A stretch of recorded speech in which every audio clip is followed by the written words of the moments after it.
770 millimetre Hg চাপে 27 degree Celsius উষ্ণতায় কোনো নির্দিষ্ট ভরের হাইড্রোজেন গ্যাস 75 সেমিকিউব আয়তন অধিকার করে। ওই উষ্ণতায় 750 মিলিমিটার এইচজি চাপে ওই ভরের হাইড্রোজেন গ্যাস কত আয়তন অধিকার করবে। এখানে দেখো উষ্ণতা একই রয়েছে, দ্বিতীয় লাইনে বলা আছে ওই একই উষ্ণতায়, অর্থাৎ চাপের পরিবর্তন হচ্ছে, এর জন্য আয়তন পরিবর্তিত হয়ে কত হবে এটা নির্ণয় করতে হবে। নির্দিষ্ট ভরের গ্যাস নেওয়া হয়েছে, অর্থাৎ ভর নির্দিষ্ট, উষ্ণতা নির্দিষ্ট, চাপের পরিবর্তনের সাথে আয়তনের পরিবর্তনের সম্পর্ক দরকার, তাই বয়েলের সূত্র এখানে প্রয়োগ করা যাবে। করা যাক। প্রাথমিক চাপ হলো 770 মিলিমিটার এইচজি, অন্তিম চাপ 750 মিলিমিটার এইচজি। প্রাথমিক আয়তন 75 সেমি কিউব মানে কিউবিক সেন্টিমিটার।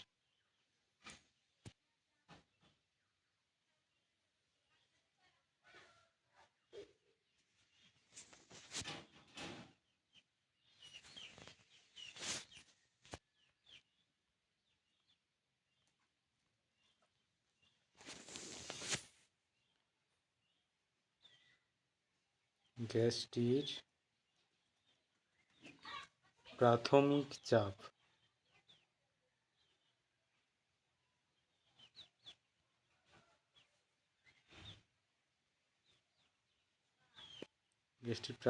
চাপ P1 ধরে নেওয়া যাক।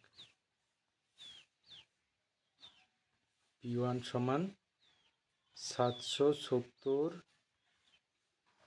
মিলিমিটার এইচজি, মানে 770 মিলিমিটার পারদস্তম্ভের চাপের সমান। এবার গ্যাসটির অন্তিম চাপ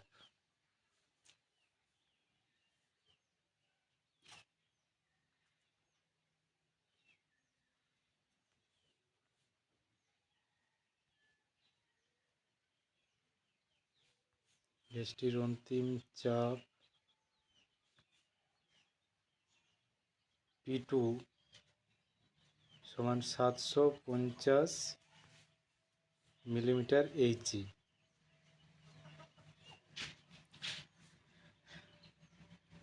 এবার গ্যাসটির প্রাথমিক আয়তন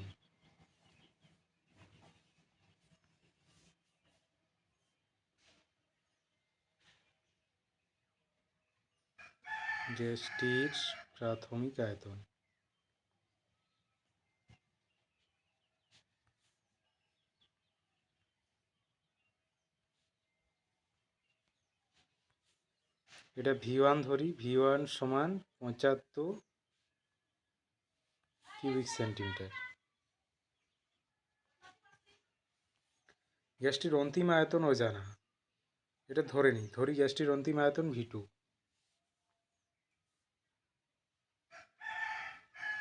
ধরি গ্যাসটির অন্তিম আয়তন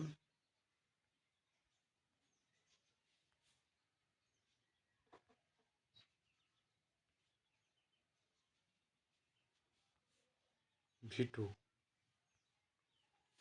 অতএব স্থির উষ্ণতায় বয়েলের সূত্র প্রয়োগ করব।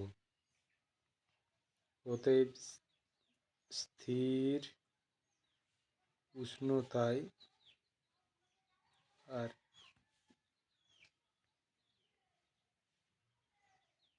ভর তো নির্দিষ্ট বলা আছে,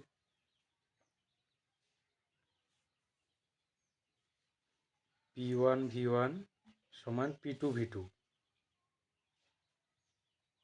বয়েলের সূত্র প্রয়োগ করা হলো।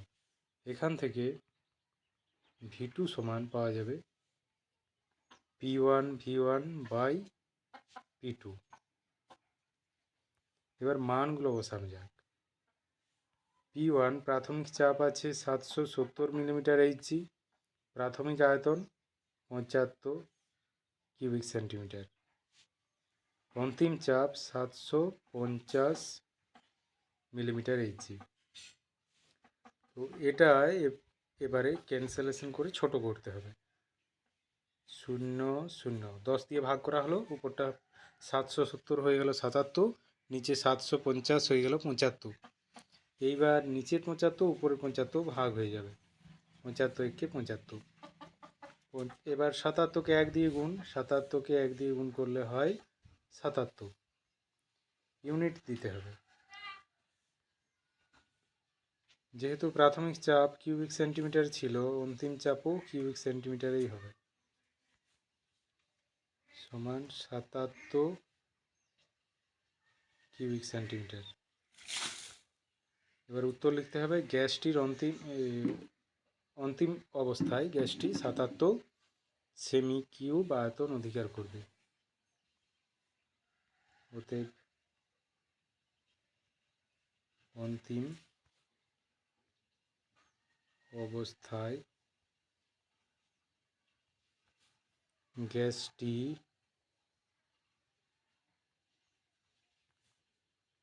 ৭৭ সেমি কিউব অর্থাৎ কিউবিক সেন্টিমিটার আয়তন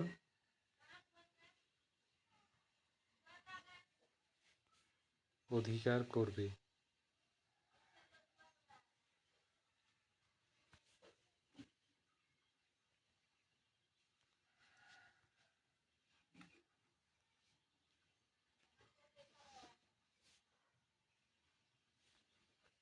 অঙ্কটা আরেকবার দেখে নেওয়া যাক।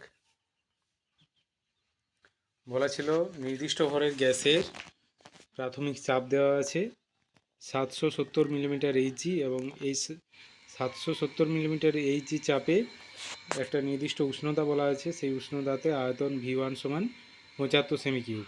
এবার দ্বিতীয় ক্ষেত্রে উষ্ণতা একই রেখে গ্যাসটির চাপ পরিবর্তন করা হলো, পরিবর্তন করে 750 মিলিমিটার এইচজি করা হলো। এতে গ্যাসটা কতটা আয়তন অধিকার করবে চেয়েছে।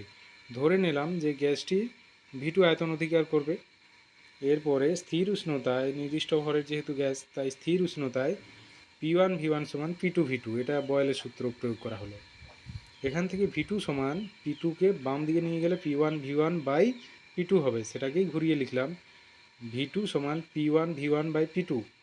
এবার P1 এর মান 770, V1 এর মান 75, P2 এর মান 750। এটা ক্যালকুলেশন করে পাওয়া গেল ৭৭ কিউবিক সেন্টিমিটার। সুতরাং এটাই উত্তর, অন্তিম অবস্থায় গ্যাসটি ৭৭ কিউবিক সেন্টিমিটার আয়তন অধিকার করবে।